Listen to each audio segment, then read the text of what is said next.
What's up, everybody? My name is Jeremy Jones and I am back with another video. Today I want to discuss backdooring, man, so stay tuned. Doesn't make sense. Doesn't make sense.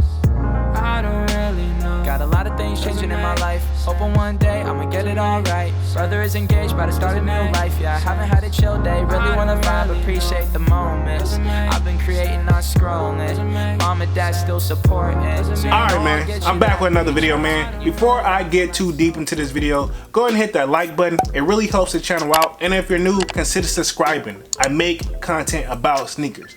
Alright, so before I go any further, right, okay, I want to say that I am in no way, shape, or form hating on anybody making bread reselling sneakers, right? Okay, am I a big fan of the resale community? Am I a big fan of reselling and backdooring? No, right? Okay, I'm gonna just keep it 100.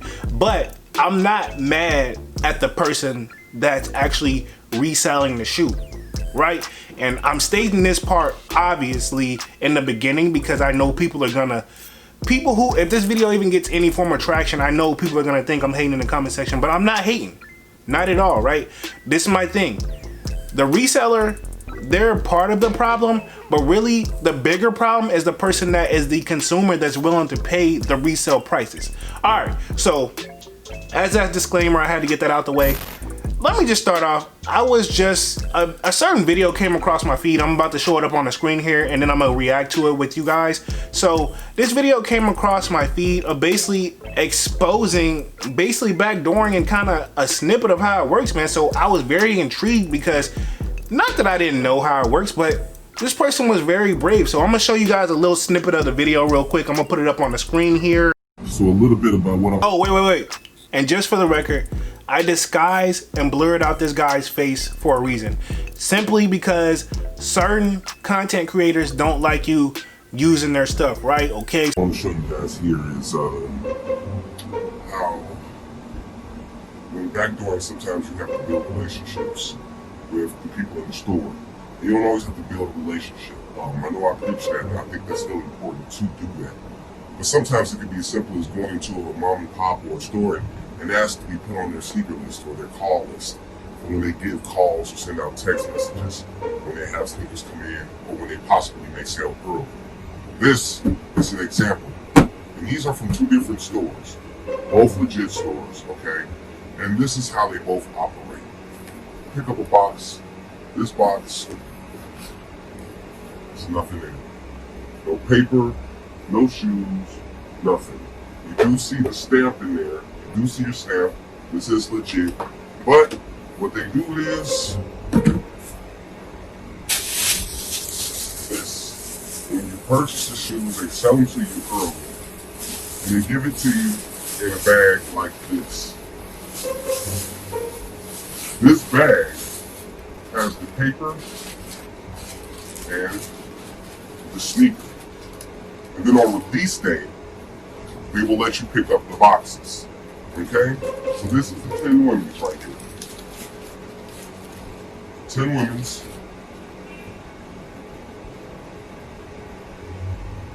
Check the tag and make sure. This is a 10 women's, y'all. 10 women's.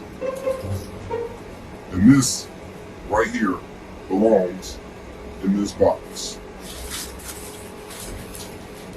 And this is what you gotta do. So before you get these out to people, you gotta make sure that the shoe tags are attached and the right size goes into each one of these boxes. It's not as simple as you always think. You pay for a pair and then you put it in there, right?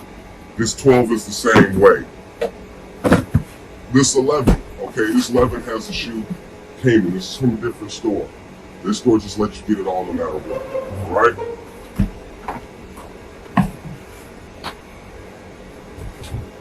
Then you get into the big stuff. When they just start to give you whole cases. You want to see what a case looks like? Let's show them what a case looks like. This is a case. Okay, when they say somebody popped the box, this is the box that got popped. Okay? Now you see that? You get a whole 6-piece in each one of these. So when they pop a box, you get a whole 6-piece. This is a box. It's nice to be able to send these things out to people as they ask for them. It's nice to have access to it. But again, that's not for the everyday person, all right? All right, so I'm gonna just stop the video right there because he basically goes over the process of how he ships out the product and how the process works, but he basically covered everything in the beginning that I needed to know, right? Now, with that being said, again, as I stated in the beginning of this video, I am in no way, shape, or form hating on this person. Dog, get your money. Because at the end of the day, the reseller is only as successful as his clientele, as his consumer or his customers, right? Let's just call it what it is. You know what I'm saying? So I will say this is a problem with the sneaker community. Is it people being impatient? And then I'm sick of people saying like, yo, you're hating because you don't have a plug. I don't want a plug. I don't want to have access to that many sneakers. I just want one pair. That's it, one. Because I'm just gonna put it in rotation with the rest of my sneakers, right? Okay, I'm not the double up shawty guy. I'm not the person that want stupid amount of pairs, you know what I'm saying? And that's no shots at anybody. This video is not aimed at anybody in general. I'm just putting the information out there. This person put the information out there, why can't I? Okay, so this is just my thing on it, right? Cool, get your money, you know what I'm saying?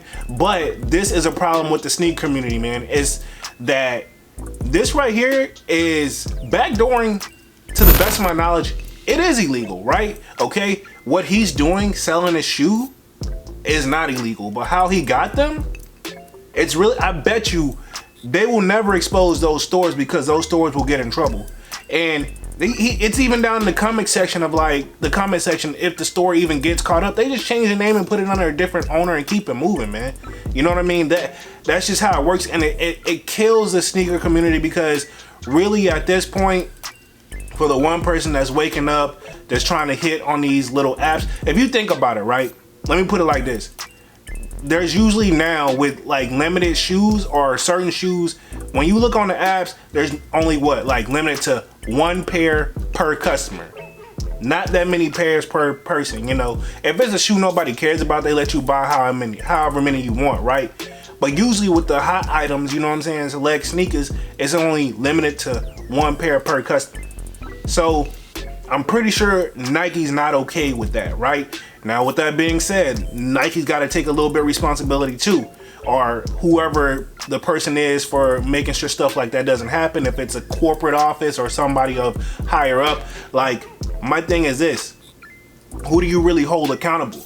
It's not this guy. He just has access to it. I'm not hating on it. He has access to, you know, a plug. And you know what I'm saying? I'm pretty sure he's got to pay extra. And that's the thing. I hate when people also say like, yo, just adapt or find another hobby or just stop. Don't hate the player, hate the game. Like, you're basically telling me, hey, just get used to paying resale prices. It is what it is.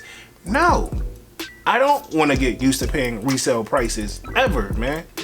Ever. Because reality is, in my opinion, Jordan Brand and Nike already charge too much for the sneaker already. And the thing is, I'm not against flipping a shoe or two, or like you got the shoe in your collection, you don't wear it no more. Cool, sell that joint. You know what I'm saying? I'm cool with that. I do that as well. In fact, that's how the sneaker game used to kind of work. But I'm not, that's off topic. We're gonna focus on backdooring. So this my thing with the backdooring issue is like, they're gobbling up X amount of pairs, making it harder for the person who really just want it for retail. Now what you're saying is like, okay, so he can't get it for retail. If he really wants the shoe, he'll pay that extra bread. You're making him. You're not necessarily forcing them, but in a way you kind of are. Like, you're limiting it, making it hard for that person to get it for retail. And if they really, really want the shoe, which I always preach on this channel, you should never want any shoe that bad. Don't ever want, this is my thing. That's the key to stopping backdooring and reselling. Stop being a sheep and falling for it. You know what I'm saying? There are a lot of scammers out there, and I'm not saying he's not scamming. It's obviously those are 100% legit shoes. Now, what he's selling them at what price, I don't know. Personally, don't care, because I'm not gonna give you any extra bread, period. You know what I'm saying? Whatever his motive is, I don't care. You know what I'm saying? The thing is, it's a problem. He's not the problem though. You know what I'm saying? It's a supply and demand. Granted, he's helped limiting the supply. You know what I'm saying? Now, for the people who really want it, come to me, I got it. For some extra money, but I got it. So it's things like this that I see that makes it hard to be a true sneakerhead, like true collector, man. Like, I remember back in the day, I literally could just like sleep in, wake up, and just go get the shoe whenever. And then out of nowhere, man, things just slowly became like tougher and tougher, right? And it's because of situations like this. I'm not mad that he has a plug. I'm not mad that he's getting money. I'm not mad that he's hustling, right? Okay? It takes away from the true like form of sneaker collecting, man. And I know everybody's saying like get with the times or adapt or get rolled over or whatever, man. I just personally have a hard time adapting to giving somebody extra money because they went out the way themselves to get extra pairs and backdoor them just to sell them to get extra money. That's not how it should work in my head. It's one thing if you got 1 or 2 pairs and, you know, my friend didn't want them after all, so I'm selling them to you guys. You know what I mean? That's completely different in my opinion, right? But let's have a discussion about it. Let's talk about it. I know for a fact that you guys are gonna think that, hey, Jeremy's hating. Jeremy is, you know, it's no secret. I don't care for the resale market. I don't care for the resale community. This guy is not hurting my feelings at all. I have nothing against this guy. I have nothing against this guy at all. I have nothing against resellers in general, to be honest, because you know why? I stepped out of that whole buying resale mentality years ago. And I'll never fall for it again. So to me, like, it's not hurting me. It's hurting the sneaker community in general because I myself have accepted and learned that, like, hey, if you didn't get it for retail, Jeremy, guess what? You just simple. You just took an L. You done. Cool. And they'll restock, maybe then. That's it. I don't gotta hate on anybody. But I'm just saying it's because of situations like this that makes it really hard to be a sneaker collector, man. Back in the day, and I'm gonna go on and get up out of here after this, but back in the day, man, I remember like when I used to, like, and I say a couple years ago, maybe even 3-4 years ago, like, that's how long, I've been in this even deeper than that, but I remember like some of my coworkers, they used to collect sneakers, man, and as it became harder and harder and tougher and in the rules with the sneakers, they just wash their hands with it and be like, yo, if I get a Jordan, I do or I don't. I was the guy that kind of continued the trend and was dumb enough to buy shoes for resale. Like, I used to be a sheep. I used to be that guy. I used to be that guy dumb enough to pay resale to something like this. You know what I mean? And it used to be pictures floating around all the time where we'd be like, yo, how do they get that many pairs? Why do people have stupid amount of pairs for no reason? This is why. It's greedy, man. It's greedy, and it just takes away, like, this is my thing too, and I'm gonna end on this. And I'm not speaking about this person in general. I'm not speaking about this guy on the video. I'm just speaking in general. Like, are people who backdooring and reselling sneakers, do we really consider them like sneakerheads? Question mark. Do we? Like, think about it. I don't think they really like the sneaker. They like what the sneaker community can provide for them, right? Which is money. It's one dude, I hate to even say this part, but it's one person that used to be like all about just reselling, and all he cared about is that money. And I just used to look at them like, dude, like, you're killing it, man. You know what I'm saying? You're killing it for me. But anyway, man, I'm gonna go on and get up out of here, man. Enough ranting. I'm sorry about this rant video, but I had to get this off my chest because I saw this today. So y'all sound off in the comment section how y'all feel about this content, man. Do y'all think backdooring is okay? Because I know some people that's just like, just adapt to it. But y'all sound off in the comment section, man. I'm gonna go on and get up out of this thing. Be sure to hit that like button. And if you're new to the channel, consider subscribing. I make content about sneakers. Again, my name is Jeremy Jones, and thank you for watching, and I'm out. Whoa, man, I just woke up from a fat nap. So I'ma make raps in my room.